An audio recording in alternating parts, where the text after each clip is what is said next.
As the lead for a project, has your team offered suggestions that were wildly varied and you have no idea how to incorporate them together? Today's episode tackles disparate ideas and using them as building blocks toward a solution. I like that. Do you? Mm-hmm. Hi. Can your CEO come out and play? Welcome to Leaders at Play, a podcast with your hosts, Paul and Kelly Marks. Over the past decade, we have spoken to more than 45,000 business folks at organizations such as Amazon, Wells Fargo, Compass Group, and Duke University.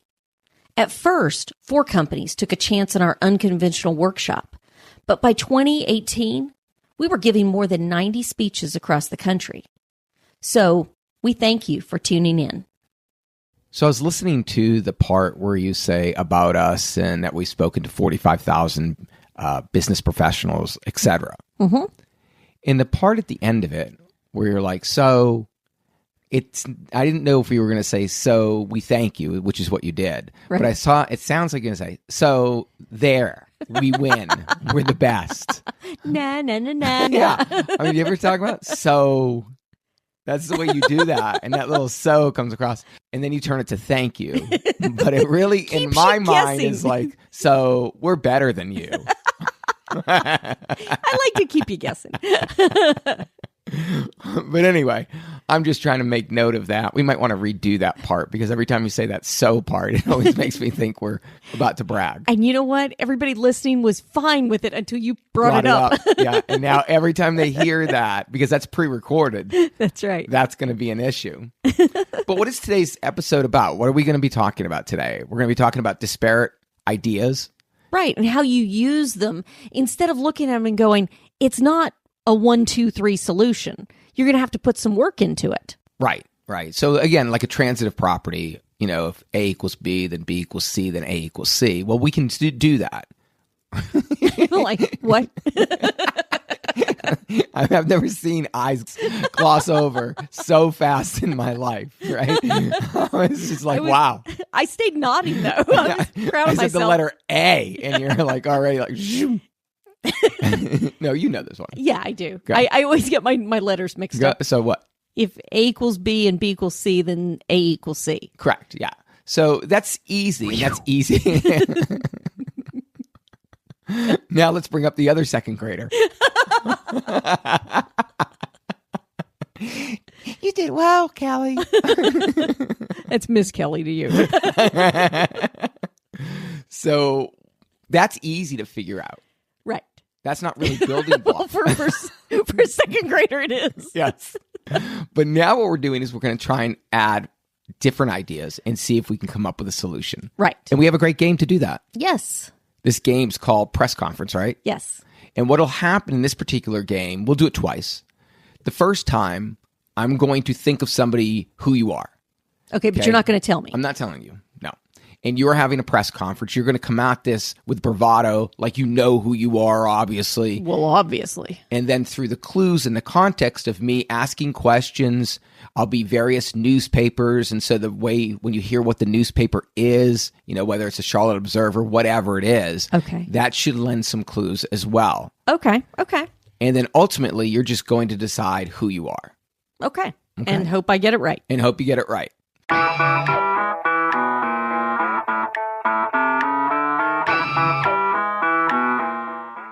The person Kelly is trying to guess is Eve from Adam and Eve, if you read the Bible.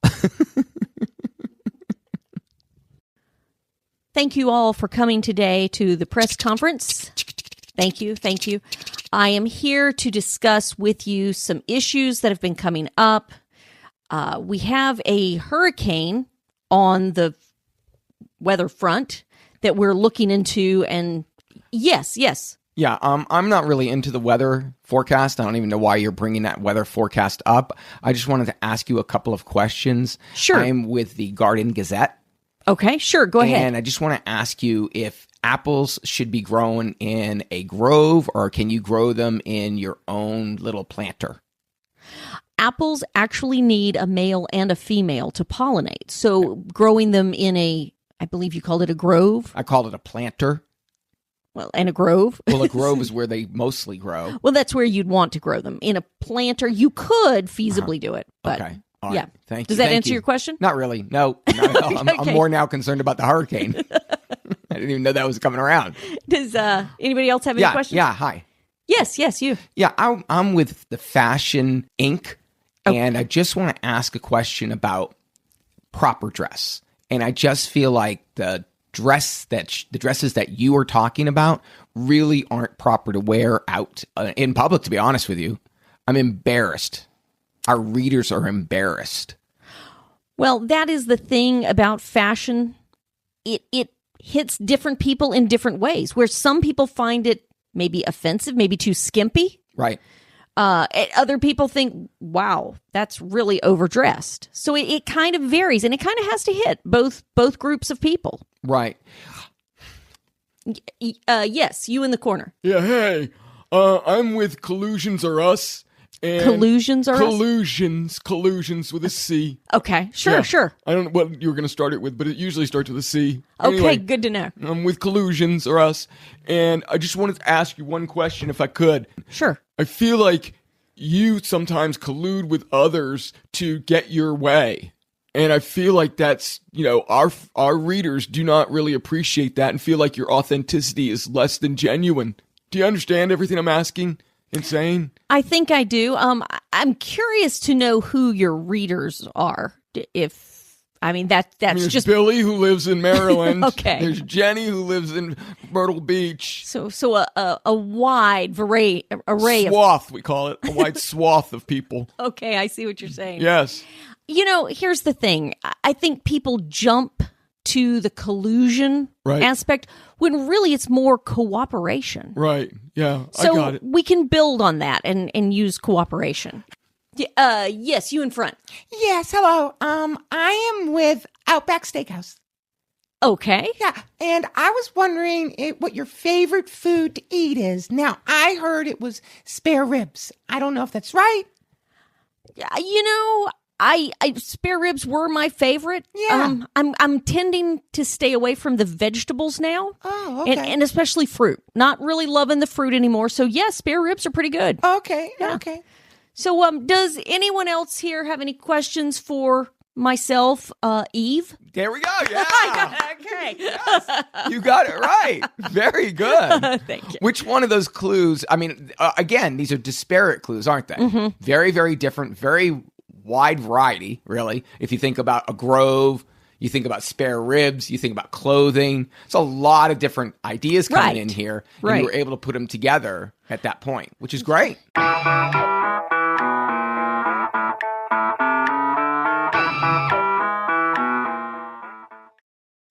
Now we're going to do it, and you are going to think of somebody, Yes. and I'm giving the press conference, and then you're going to be varied press. People. I could come up with that word by myself. I didn't need you to fill in. It's not a Mad Lib, and I need a noun. People. All right. Give me half a second. Okay. So you got your person? So Okay. You got it? Yes. Okay. The person Paul is trying to guess is Clint Eastwood. Hello, everybody. I'm very happy to call this press conference. I want to address any issues that you may have. I know you've... Yes, my good side. There you go. I know that you have been hearing about negative things about me in the press. And I know that I have not addressed every issue, and I've actually stayed behind the scenes. Excuse me. I have not finished my statement. Okay. I want to thank every one of you for coming here. I care very deeply about every one of my constituents and every one of you in the press. And, there's no such thing as bad press. Yes. Yes, Susan Talley from People magazine. Yes, Susan. What's your question?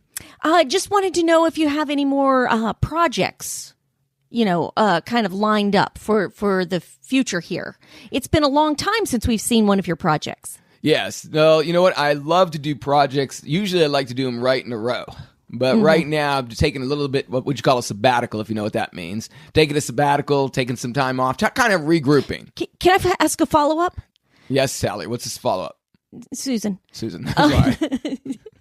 Well, that kind of blends into what I was going to ask. Sure. Does your age have anything to, like, are you slowing down with your age, and is that slowing down your projects? Yes, I've definitely done fewer projects than I have done in the past. It's felt like I don't feel as needed. I don't feel as wanted. I don't feel as cared for as I used to feel. Excuse me. Yes, sir? Sir. Okay, Yes. yeah. All right, well, okay, wasn't sure. Go ahead. Yeah. I'm from Gun Owners and Vigilante.com magazine. Okay, yeah. I think I have a subscription. Go ahead. Yeah. I was kind of wondering, do you use your own props in your projects, or does the studio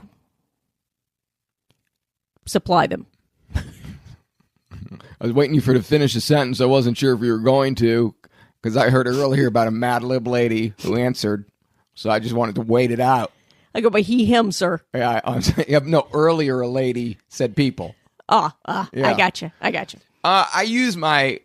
don't like to use my own props. If I use my own props, I could get into litigation problems. So I like to use whatever props they give me. I don't check any of those props, though. I just make sure they say, hey, your prop is ready, and then I go in and I use the prop. Yeah, I gotcha. Okay, thank you. Over here. Oh, we have children. Go ahead.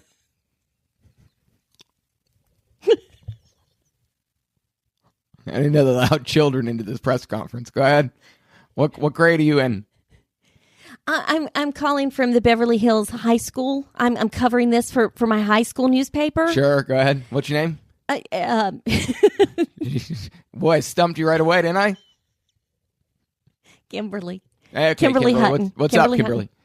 I was just wondering, like, has anything ever happened on set that has just really kind of made your day?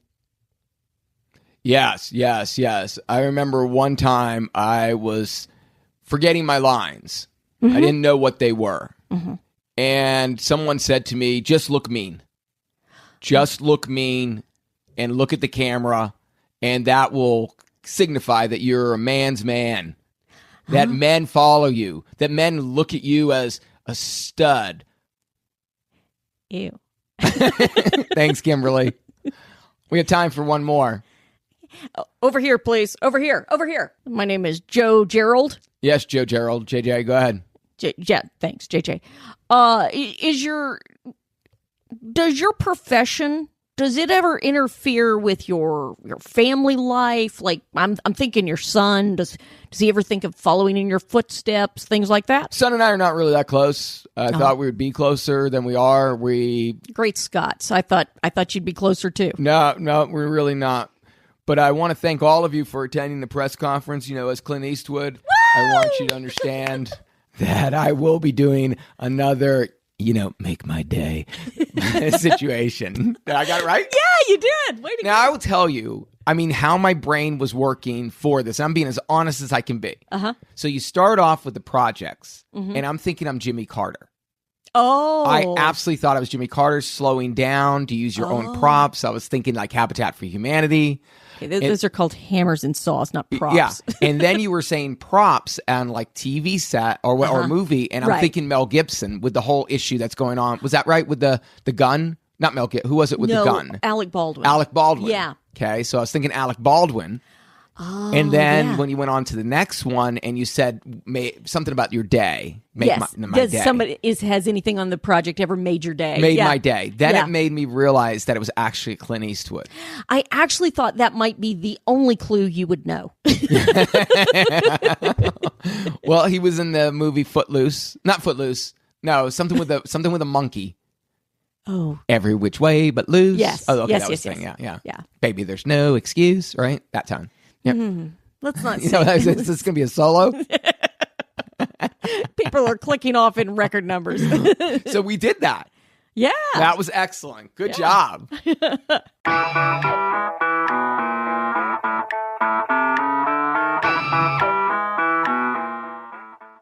Leadership doesn't just happen in a workplace. It can happen at home as well.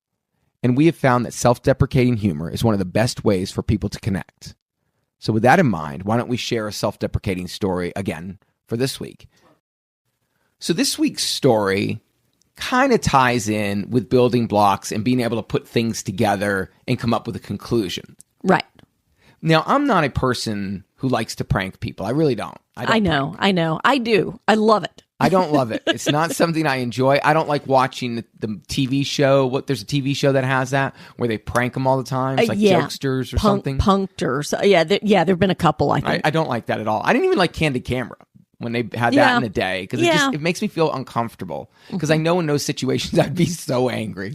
Right? Exactly. They're like, hey, you want to be on the air? No. I'd be so upset.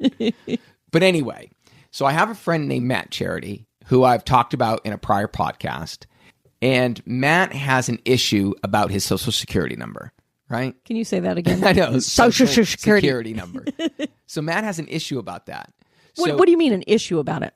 Well, he worked for me a few years ago, and I needed to give him a 1099 at the end of the year for taxes. Mm-hmm. Well, because he had made so much money with me, I had to get his Social Security number. Okay. Still haven't issued that. It's like, wow, it's getting stranger. I had to get his Social Security number. Okay. That was smooth.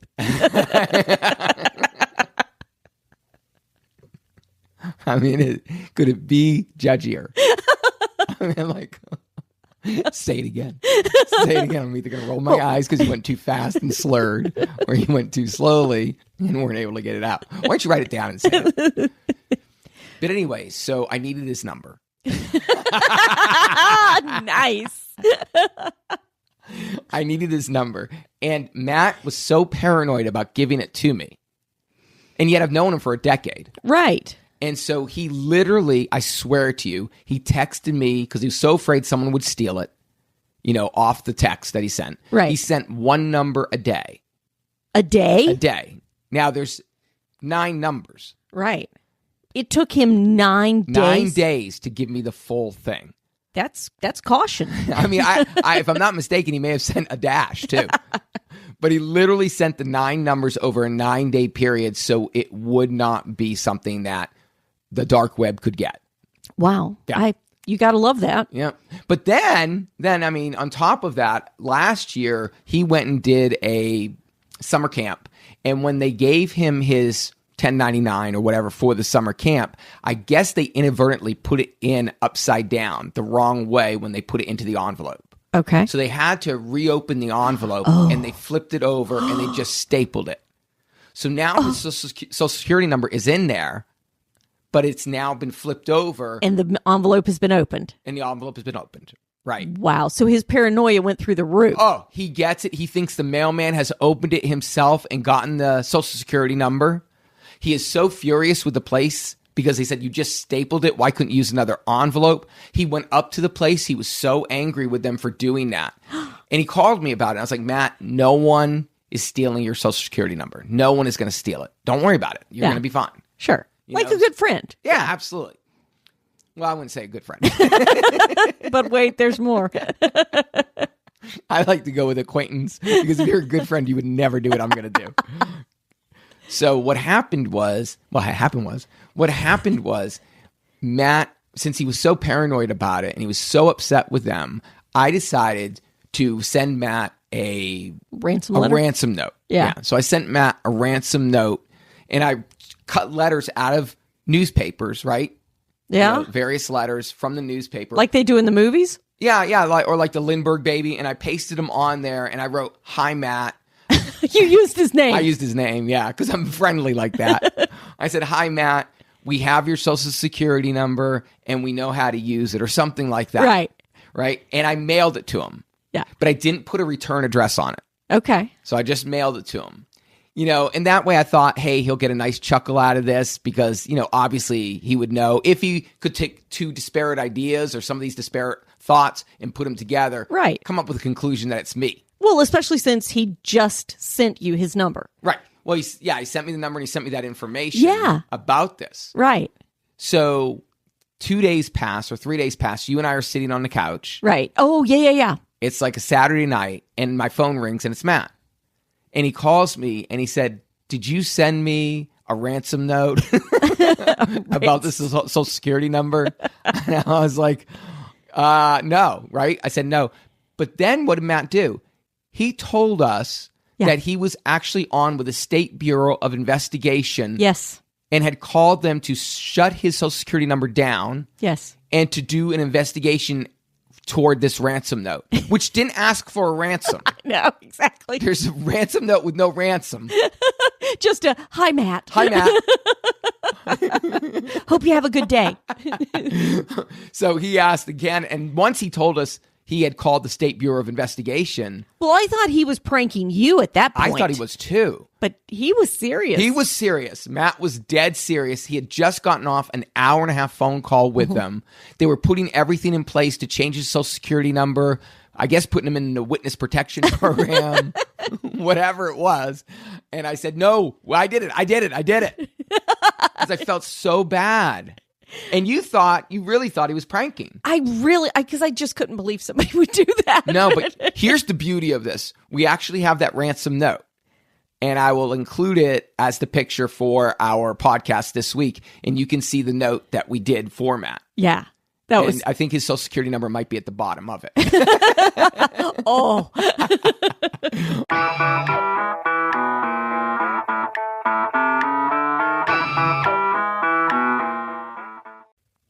So, Kelly, we have a quote this week that is germane to what we are talking about in this podcast. Creativity and insight almost always involve an experience of acute pattern recognition. The eureka moment in which we perceive the interconnection between... This is horrible. No, it's just the way you're reading it. The way you're reading it is making it so everybody goes to sleep. You have to read it with enthusiasm and understand this is a business podcast. They're going to follow the business end of this, okay? All right. But your job is to make it exciting and not just read it like that, like your Ferris Bueller's Day Off teacher. Oh, my gosh. Okay, let's do a little more enthusiasm. Okay. Go. Maybe I can stay awake during it. Okay. Here we go. By Jason Silva. Creativity and insight almost always involve an experience of acute pattern recognition. The eureka moment in which we perceive the interconnection between disparate concepts or ideas to reveal something new. Nope. That's the end of it. That's it. And I don't want to, I don't want to be judgy, but I don't think that second part, he used a colon, and I don't think it's a full independent clause. Okay. Okay. Just yeah. saying. Yeah. No. Yeah. You want to turn that right into whomever. I don't know what to do in that. Yeah. Well, you know what we have today? We also have some bloopers, don't we? Yes. We've got plenty of those. Exactly. So thanks for joining in. And we will see you guys next week. Thanks. Bye-bye.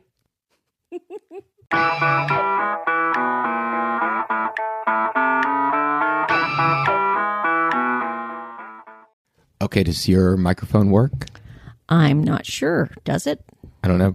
When I have these on, you sound like you're 110. I sound old? Yeah. Why? Really old. Hold on, let me take them off. Oh, yeah, you're so funny. So funny. As the lead for a project, has your team... The word is lead. I said lead. It sounds like leaf. It's a leaf for a project. Lead. Try it again.